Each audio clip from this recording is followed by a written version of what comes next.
बिस्मिल्लाहिर्रहमानिर्रहीम। Welcome in chemistry class. Students, आज का हमारा आर्टिकल है derivation of radius of electron in nth orbit. इस आर्टिकल का मतलब ये है कि ये सेंटर में न्यूक्लियस है किसी एटम का, और इस न्यूक्लियस के बाहर ये ऑर्बिट है जिसको हम शेल भी कहते हैं, एनर्जी लेवल भी कहते हैं। इसके बाद एक और शेल है, फिर इसके बाद एक और शेल है। तो ये मुख्तलिफ ऑर्बिट्स हैं। इन ऑर्बिट्स का न्यूक्लियस के सेंटर से लेकर इनकी हद जो बनती है वहां तक क्या रेडियस है, उसे हमने फाइंड आउट करना है, R1। और इसी तरह दूसरे ऑर्बिट का जो रेडियस है R2, इसी तरह जो तीसरे ऑर्बिट का रेडियस है दिस इज R3। यानी हमने क्या करना है, हमने एक ऐसा फार्मूला डिराइव करना है जिसकी हेल्प से हम किसी भी एटम के न्यूक्लियस के सेंटर से लेकर उसके पहले ऑर्बिट तक का फासला, और उसके सेंटर से लेकर दूसरे ऑर्बिट तक का फासला, और तीसरे ऑर्बिट और चौथे इवन के तमाम ऑर्बिट्स जिन्हें हम nth ऑर्बिट्स कहते हैं तक का फासला, रेडियस R फाइंड आउट करने का फार्मूला निकालना है, मालूम करना है, डिराइव करना है। मैं आपको बताता चलूं कि न्यूक्लियस के बाद जो पहला शेल है उसे K कहते हैं, इसको L कहते हैं, इसको M कहते हैं, और चौथे शेल को N, और ऐसे ही KLMNOP सो ऑन।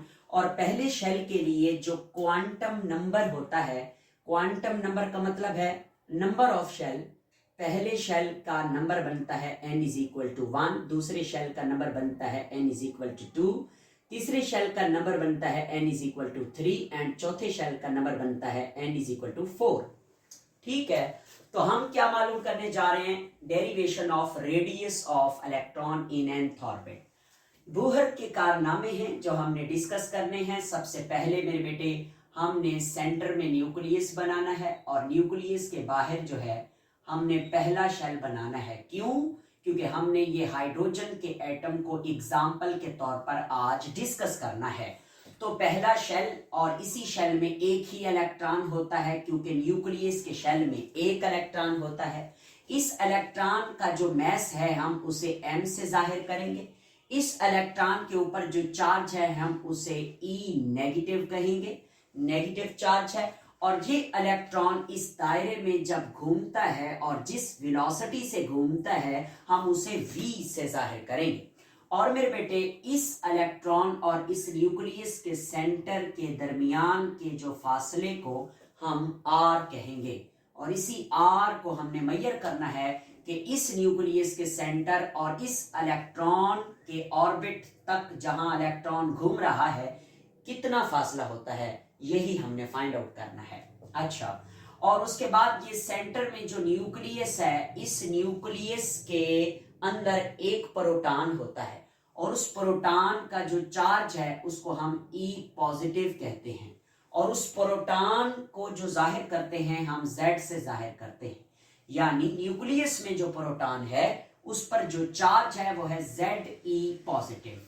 ओके, अब हम देखते हैं कि ये इलेक्ट्रॉन जिस पर नेगेटिव चार्ज है और ये न्यूक्लियस जिस पर पॉजिटिव चार्ज है, ये आपस में एक दूसरे के साथ अट्रैक्टेड होते हैं। किस तरीके से? इनके दरमियान एक फोर्स ऑफ अट्रैक्शन होती है, और इस फोर्स ऑफ अट्रैक्शन को नाम दिया जाता है कूलम्ब फोर्स। कूलम्ब फोर्स इसको नाम देते हैं। हम लोगों ने फिजिक्स 10th क्लास में कूलम्ब लॉ पढ़ा था, और कूलम्ब लॉ कहता था F यानी कि force is directly proportional to Q1 into Q2 divided by R square. जरा कूलम्ब लॉ समझ लेते हैं। अगर एक चार्ज है, उस पर एक पॉइंट है, उस पर पॉजिटिव चार्ज है, और ये एक पॉइंट है उस पर नेगेटिव चार्ज है, तो इनके दरमियान जो फासला है वो R है। इस चार्ज को हम Q1 कह रहे हैं, इस चार्ज को हम Q2 कह रहे हैं, तो इनके दरमियान जो फासला है वो R है। इस पॉजिटिव चार्ज वाले पॉइंट और इस नेगेटिव चार्ज वाले पॉइंट के दरमियान जो फासला है उसे R कह रहे हैं, और इस एक चार्ज और दूसरे चार्ज के दरमियान जो अट्रैक्शन है उसे हम कूलम फोर्स कहते हैं और उसे हम F से जाहिर करते हैं और वो यही F है and this F is directly proportional to Q1 plus Q2 divided by R का स्क्वायर।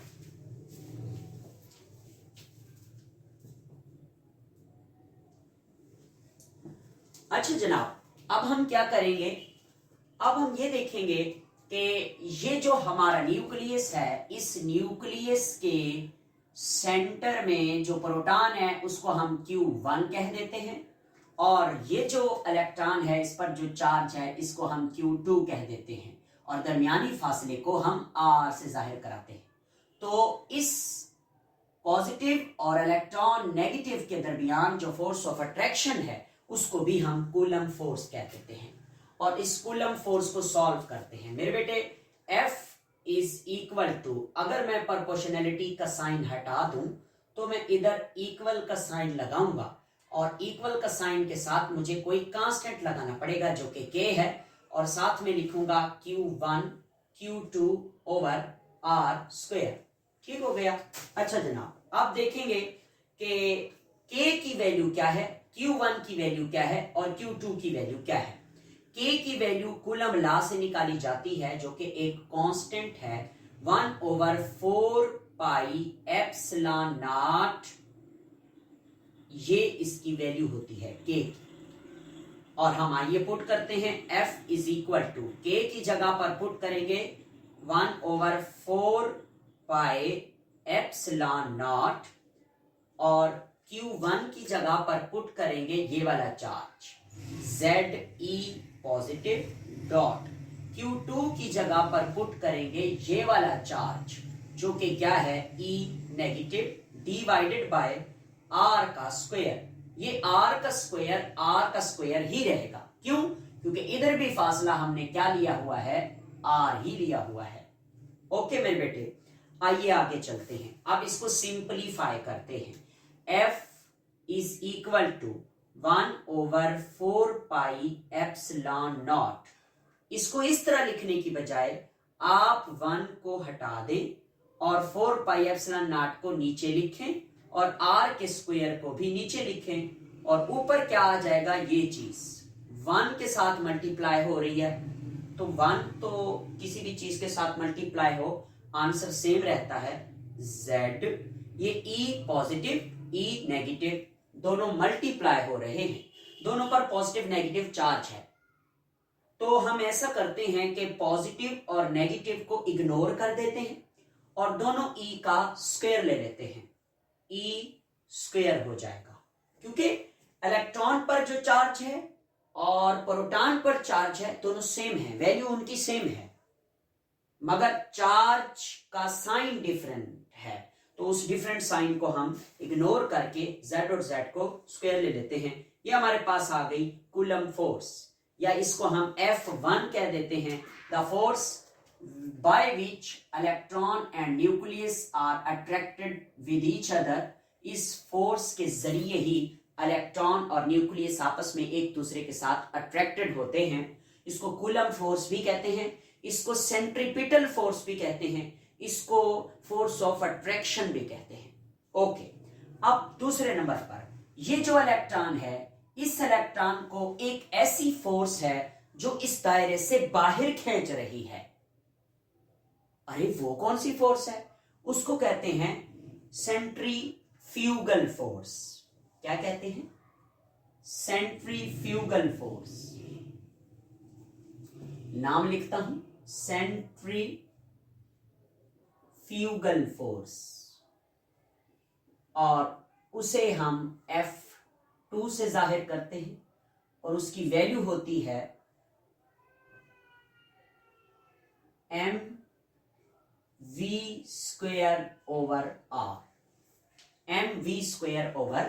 r। ये क्या है? ये सेंट्रीफ्यूगल फोर्स है जो इलेक्ट्रॉन को दायरे से बाहर खींच रही है।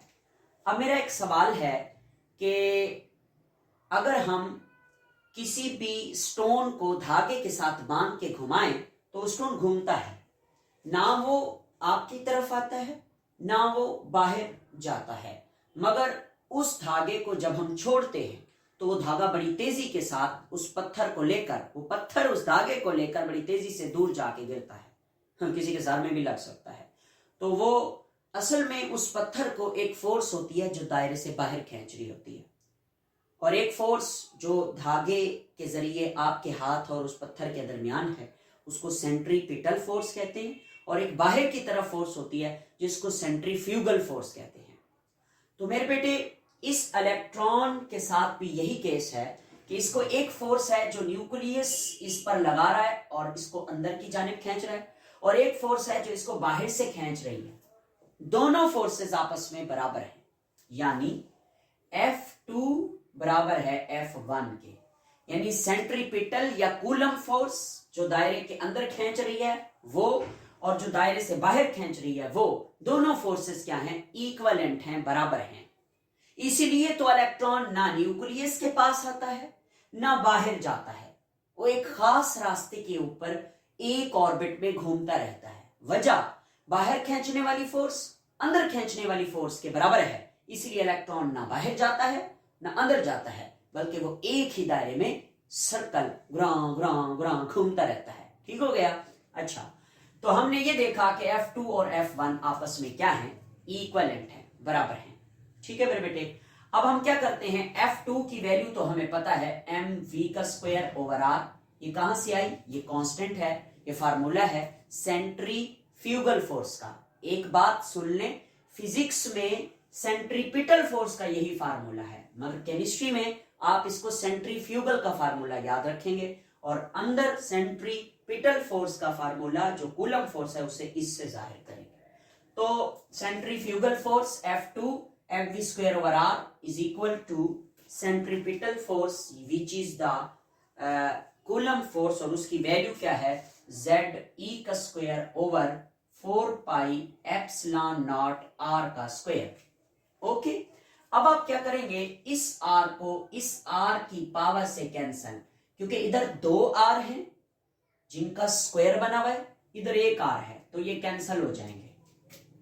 अगर इस तरह ना समझ आए तो आप इस r को उस साइड पे ले जाएं तो इस जगह पे r आ जाएगा, ऊपर एक r नीचे 2r में से एक r कट गया, इधर बचेगा mv का square is equal to ZE का square over 4 pi epsilon naught r।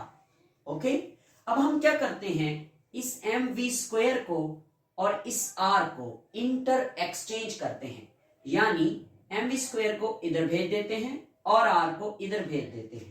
जब हम ऐसा करेंगे तो इक्वेशन कुछ इस तरह से बनेगी, r is equal to ZE square over 4 pi epsilon naught, और ये रेड वाला मैस और वेलोसिटी का स्क्वायर इधर आ जाएगा।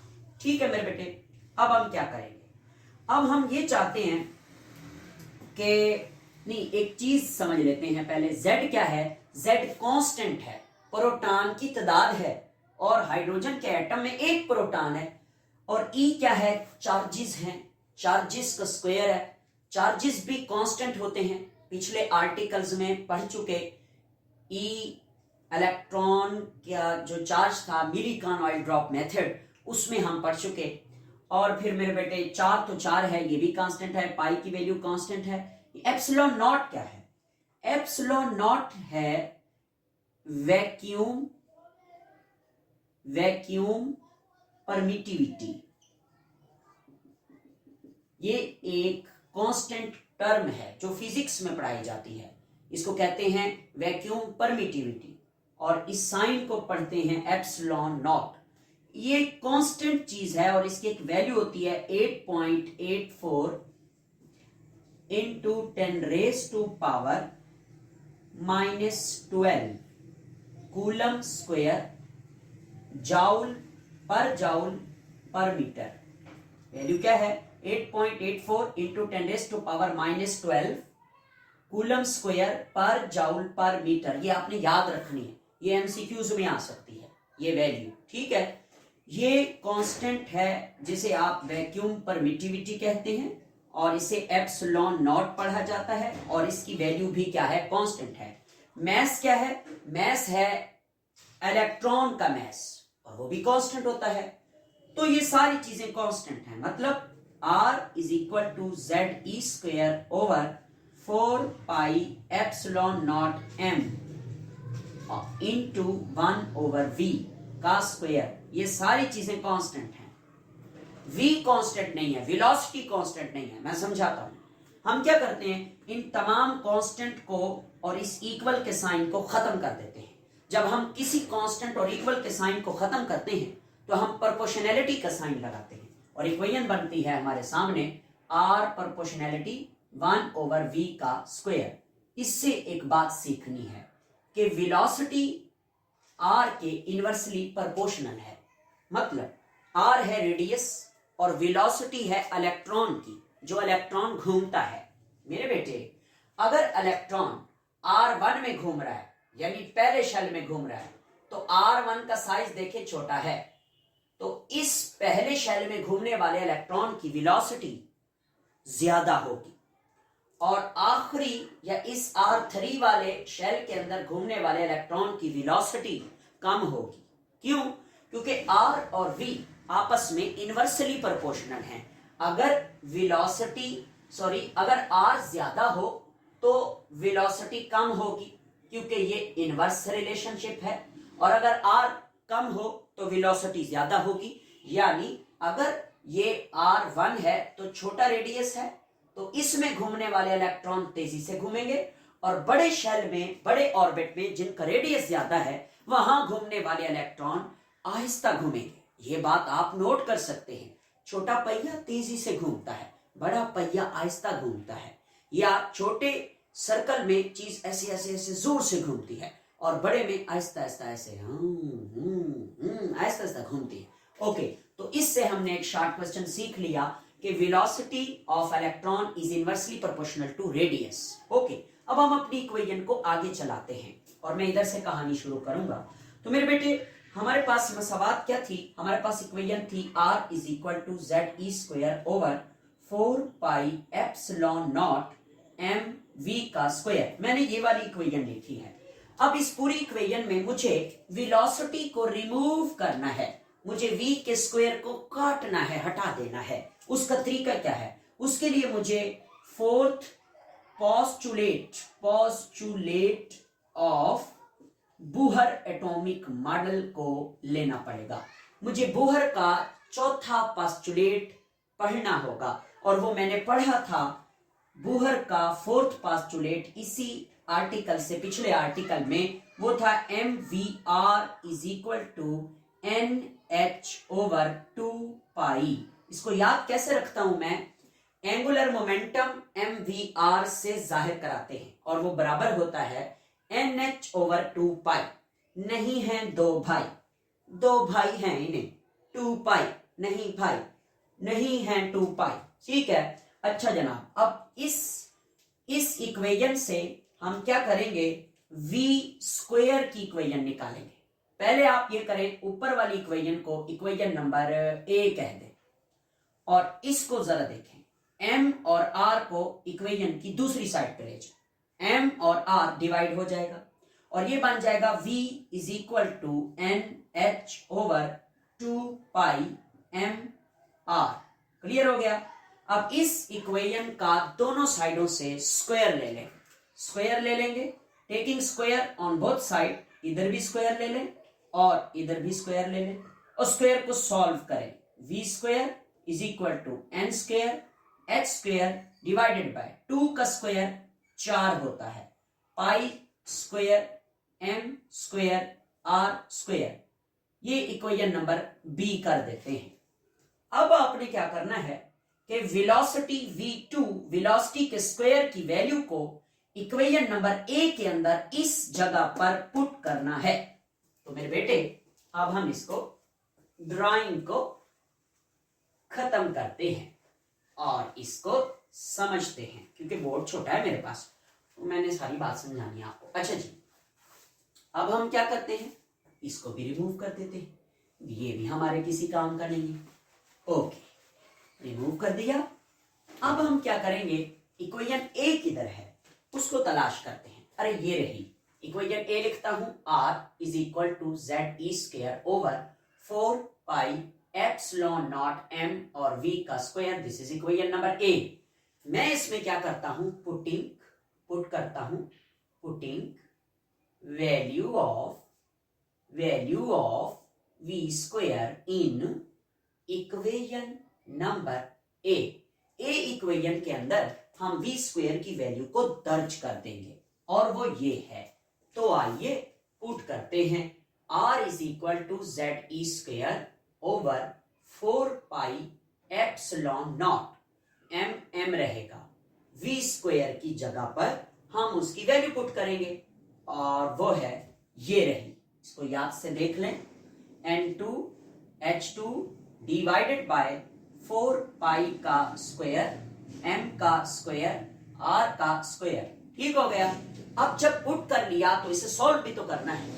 ये सॉल्व जब आप इसे करेंगे तो ये नीचे वाली वैल्यू ऊपर चली जाएगी और ये N2H2 n का स्क्वायर h का स्क्वायर इधर ही रह जाएगा और ये मसला आपके सामने कुछ इस तरह बन जाएगी, r is equal to Z E का square over 4 pi epsilon naught m और हम मार्कर का इस्तेमाल करेंगे ब्लू का, n का स्क्वायर h का स्क्वायर इधर ही रहेगा और ऊपर चला जाएगा 4 पाई का स्क्वायर m का स्क्वायर r का स्क्वायर, ये सारी चीज ऊपर चली गई। ठीक है। अब मैं क्या करूंगा, जो चीजें कटती हैं उन्हें काट दूंगा, 4 से कैंसल, पाई का स्क्वायर पाई से कैंसल, m का स्क्वायर m से कैंसल, बस और कुछ नहीं कटता। बाकी जो चीजें बचती हैं हम उनको लिखते हैं, r is equal to Z E का स्क्वायर एंड पाई ये वाला m ये वाला r का square and divided by epsilon naught n का स्क्वायर h का स्क्वायर। ओके मेरे बेटे, अब देखिए ये वाला r इस r की पावर से कैंसल हो जाएगा और इधर क्या रहेगा, 1 is equal to Z E square pi m r divided by epsilon naught n का स्क्वायर h का स्क्वायर। आइए इसे सॉल्व करते हैं। मुझे लगता है बाहर जहाज चल गया। बस जी, ये तो फिर होता रहता है। खैर, हम आपको जो समझा रहे हैं आप उसको समझे। ये पता नहीं मेरे पड़ोसियों ने आज क्या चला दिया, कौन सा ट्रैक्टर चला के मेरी वीडियो खराब करने के लिए इन्होंने पॉलिसी बना रखी थी। अल्लाह करेगा ये खत्म हो जाएगा। ओके, तो अब देखें 1 is equal to Z square pi M R divided by epsilon naught N square H square. तो अब हम क्या करेंगे, हमें इस r की वैल्यू चाहिए, इस r की वैल्यू निकालनी है। तो ये जो चीज नीचे है इसको ये r की वैल्यू चाहते हैं तो इसको तमाम चीजों को आप इक्वेशन की उस साइड पे ले जाएं और r को एक साइड पे रखें। तो ये बन जाएगा r इज इक्वल टू, जब हम तमाम चीजों को r से हटाकर इक्वेशन की दूसरी साइड पे ले जाएंगे तो नीचे वाली साइड चीजें ऊपर चली जाएंगी और ऊपर वाली चीजें नीचे आ जाएंगी। नीचे वाली चीजें क्या है, एप्सिलॉन नॉट h का स्क्वायर एंड n का स्क्वायर डिवाइडेड बाय, नीचे वाली ऊपर आ गई, ऊपर वाली नीचे, Z E square pi m। Okay जनाब, ये क्या है, ये रेडियस है, ये r है, इसी को हमने मालूम करना है। आप जरा गौर से देखना, ये वाला जो z है ये बराबर है 1 के। क्यों? क्योंकि हाइड्रोजन के एटम के अंदर सिर्फ एक प्रोटॉन होता है और उस प्रोटॉन की वैल्यू 1 होती है, z is equal to 1 atomic number. तो मेरे बेटे फिर क्या करेंगे, ये खत्म हो गया, r is equal to epsilon naught h का square divided by pi m e का स्क्वायर इनटू n का स्क्वायर। मैंने n को अलग कर दिया, उसकी रीजन भी आपको पता चल जाएगी। ये सारी चीजें कांस्टेंट है, सारी चीजें क्या है, कांस्टेंट है। इन तमाम कांस्टेंट चीजों की वैल्यू हम इधर पुट करेंगे। ठीक है, मैं इसको यूं याद करता हूं, हायोपमी। ठीक है, हायोपमी, यानी अगर हायोपमी याद करना है तो इस तरह लिखें, एच स्क्वायर एप्सिलॉन नॉट हायोपमी। अब मैं अगर सब की वैल्यूज पुट कर दूं, सर सब की वैल्यूज कहां से आएंगी, एच प्लांक्स कांस्टेंट है, इसकी वैल्यू हम पढ़ चुके हैं 6.626 इंटू 10⁻⁻34 जॉल सेकेंड। एप्सिलॉन नॉट की थोड़ी देर पहले आपको बताई, पाई की 3.14 होती है, और एम की मैस, इलेक्ट्रॉन का जो मैस है वो भी हम कैलकुलेट कर चुके हैं, वो 9.1095 इंटू 10⁻⁻31 किलोग्राम होता है। और इलेक्ट्रॉन की चार्ज की वैल्यू भी हम पढ़ चुके हैं। सब की वैल्यूज जब मैं पुट करूंगा तो R will be equal to 0.529 into 10⁻⁻10 metre, जरब खाए ये वाला n का स्क्वायर। अब आपने पढ़ा है कि 1 एंगस्ट्रॉम बराबर होता है 10⁻⁻10 मीटर के।